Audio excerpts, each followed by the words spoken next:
Ang pulong sa Dios buhi og nagalihok nga gamhanan. Labi pang mahait kaysa espada nga duhay sulab ug modulot ngadto sa gitagbuan sa kalagog espiritu sa mga lutahan ug sa mga kauyukan ug mutugkad sa mga hunahuna ug katuyuan sa kasing-kasing. All Scripture is God-breathed and is profitable for doctrine, for reproof, for correction, for instruction in righteousness, that the man of God might be mature, thoroughly furnished unto all good works. Maingad daw sa tanan nato mga subscribers, followers, viewers, fellow believers. Ano nasab kita niya itong adlaw-adlaw nga pagtuon sa balaang pulong sa Dios ubos sa Balbido Evangelistic Ministry. Dita maglangan ato karon nga andamon natong tagsa-tagsa ka kalag. Ikaw nga magtutuo, gamita karon ang rebound technique pagsugid sa mga sala ngadto sa tubangan sa Dios gamahan. Apan alang kanimo dili magtutuo, gamita ka ng imong kabubuton sa pagtuo kang Ginoong Hesukristo ingon nga manluluwas. Tumuo ka kang Ginoong Hesus ug ikaw maluwas. Mga buhat 16:31. Karon magapadayon ta sa atong gibiyaan kagahapon may tungod niadtong of course ang atong uluhan as usual, developing divine viewpoint, ang atong pag-ugmad sa mga panghuna-huna sa Dios pinagi sa atong pagpadayon sa pagtuon sa balaang pulong sa Dios. Okay. Now, katong atong gisgutan kagahapon may tungod sa kalinaw. Okay, these things that we have been talking about, kalinaw, irene sa Grigong pulong, grasya, etc. Kini gitawag nato volitional benefits. Okay. Now, atong sugdan diya sa Colossus 3:15 na usab. Nagkanayon kini, let the peace of Christ rule, paharia, in your hearts, to which indeed you were called in one body, and be thankful. Okay. Karon mo dali kita sa John 16:33. Nga nagkanayon, these things I have spoken to you, so that in me you may have peace. In the world you have tribulation, but take courage, I have overcome the world.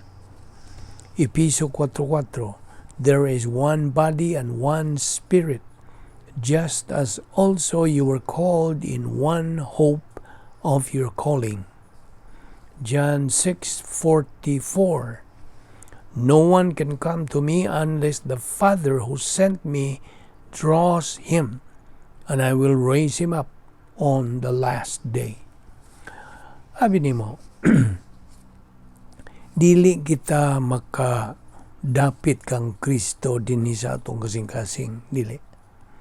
Sayop na, wala na diha sa doktrina sa pulong sa Dios. You cannot invite Christ into your heart. Do you know why? Tubag. Tungod kay nga atong kasing-kasing is full of deceit or deceitful above all things. Sumala sa gisulti sa balang kasulatan diya Jeremias 17:9. Basaha ka na. Jeremiah 17:9 says that our heart is full of deceit, deceitful above all things. So dili nato kanang dapit si Ginoong Jesucristo din sa atong kasing-kasing. You see? These people who say that are out of line. Mo tayo mahimo. Supak man na, wa man na kanang latid diya sa Biblia. Okay, ato na punta sa John 1:12. A common verse which says, but as many as received him, kang Ginoong Jesucristo, to them he gave the right to become children of God, even to those who believe in his name. Now, kung ikaw usa na ka Kristohanon, paminaw, hinumdumi, nga ang Dios ana ay tuyo sa imong kinabuhi. Gusto? Na siya tuyo. O sa diha nga ikaw masayod sa iyang tuyo sa imong kinabuhi, be guided by His Word. Tuguti mo kung ligon nga siya ang magagiya sa imong kinabuhi. Magagiya, pinaagi sa imong pagtuon, kanang katon, o pagtuo, paggamit sa pulong sa Dios. Mao na ang atong gibuhat adlaw-adlaw. On a daily basis kini. Kay this is inculcation, silsil gayon sa atong kalag ang iyang pulong. O ila lamang kita makaklaro lamang, makasabot lamang sa iyang tuyo sa atong kinabuhi. So be guided by His Word. Pinaagi nining atong ginabuhat pagtuon sa iyang pulong on a daily basis. Ato ginang i-emphasize kining daily basis. Kaya di man mahimo magtuon tas pulong sa Diyos nga sa ganahan lang o na panahon lang, kahinan yun na nimo. You see, it's a matter of choice. Narana nimo. Basta kay mo ka na ang tugon, mando, kabubuton sa Diyos nga kita patunon sa iyang pulong adlaw-adlaw. Aron dili ta makalimot, mao na inculcation, kini sinilsilay ni atong ginabuhat. Tingali mo ingon ng uban, grabihan po ng sinilsilay. Mao man na ang kanang pulisa sa Dios. Kay kini mao na pagtuman sa iyang mando. You see, unsa may sulti sa Dios, if you love me, keep my word. You see, tumana ang akong pulong. Na okay, matuto si Piso 1:3 nga nagkanayon nga Christians have obtained an inheritance na atay panulundon. We have special blessings in heavenly places in Christ. Na nimong tuo ka ba niya na basta kay nanas pulo sa Diyos po. John 6:35, I am the bread of life. He who comes to me will not hunger, and he who believes in me will never thirst. Naon sa may buta sa bot ni ini, mangutan na katingali. Kini nagkahulugan, paminaw, nga sa diha nga ikaw mutuo kang Ginoong Jesucristo ingon nga imong manluluwas, ikaw luwas, hatagan ka sa kinabuhing dayon, besides nga naatay physical nga kinabuhi.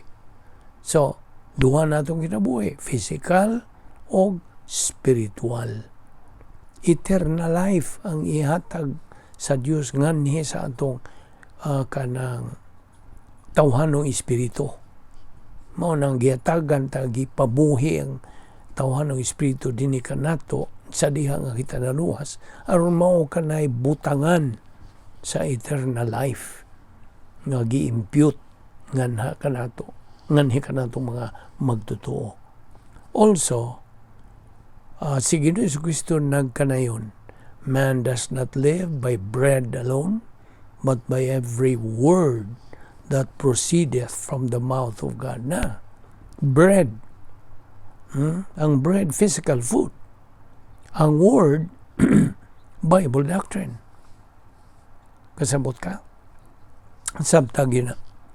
Now, si Ginoong Jesucristo even said, come to me all ye who are weary and heavy laden, and I will give you rest. Mateo 11:28.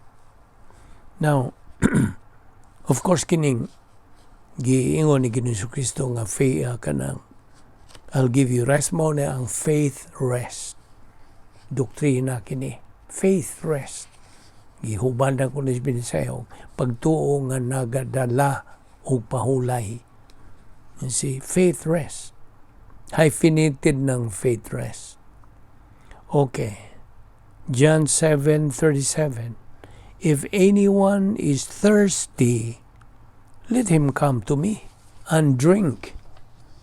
Verse 38, He who believes in me, as the scripture said, from his innermost being will flow rivers of living water.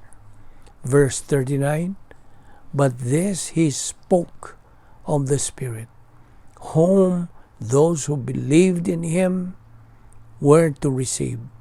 For the Spirit was not yet given, because Jesus was not yet glorified.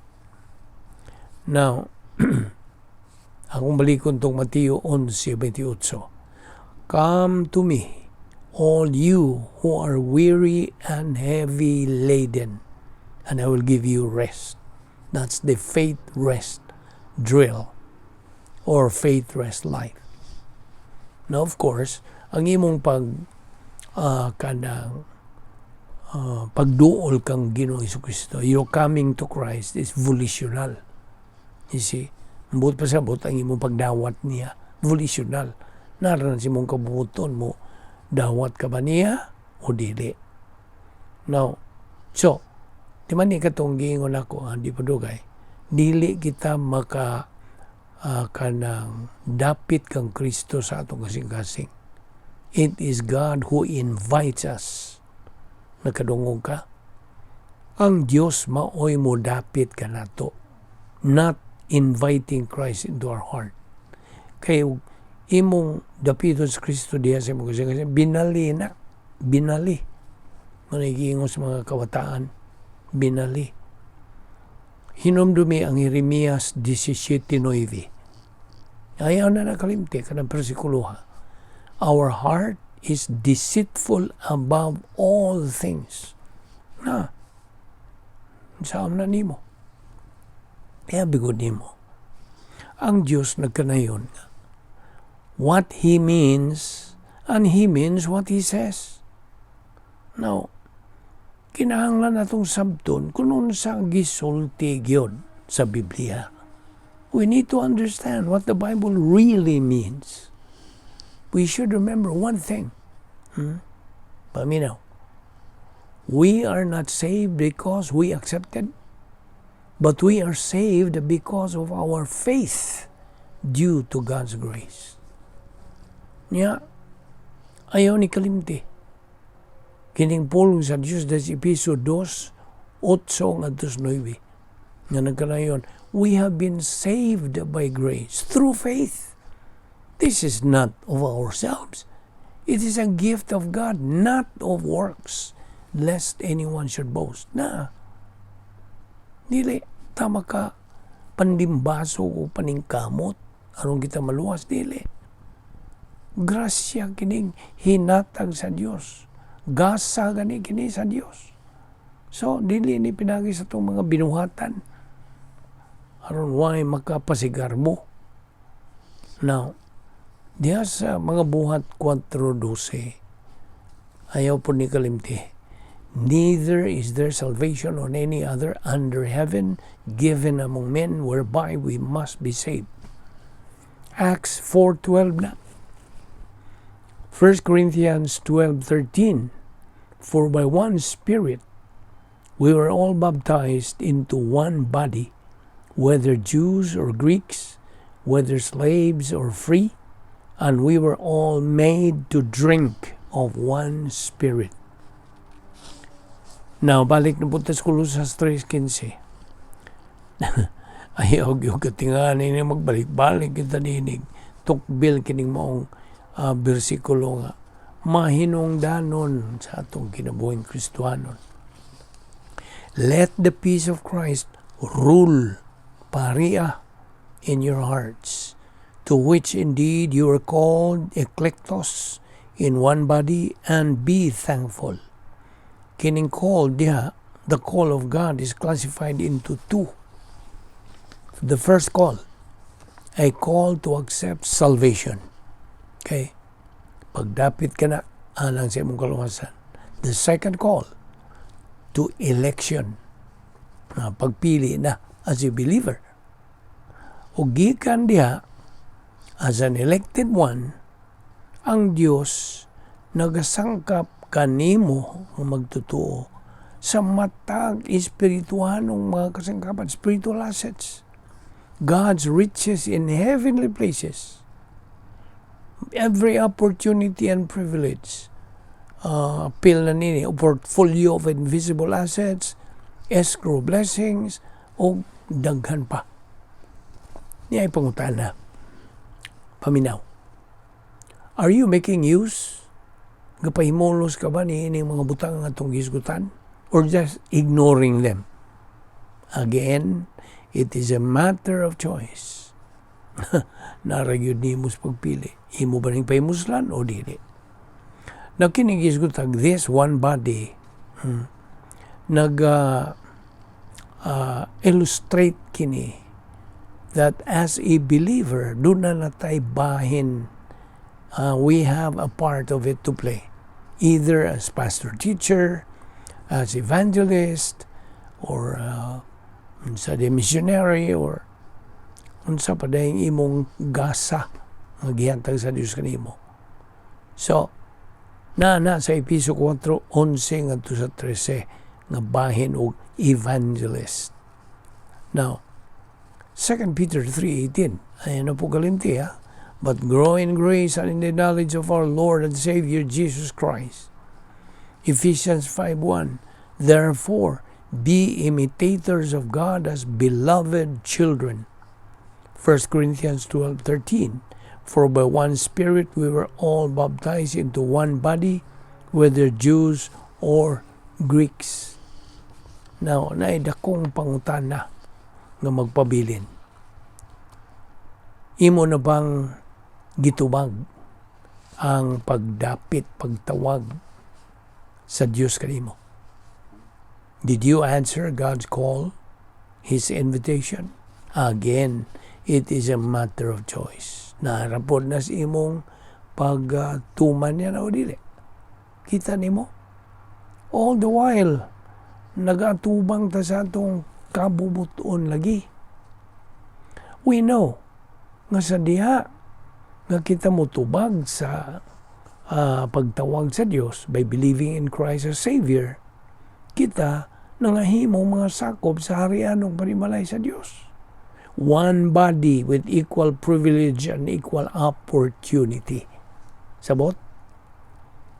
Colossians 1:18, He, kining He, si Ginoong Jesucristo, is also head of the body, the church. And He is the beginning, the firstborn from the dead, so that He Himself will come to have first place in everything. Now, tinuod, nga ang matag magtutuo bahin na kini siya sa lawas ni Kristo.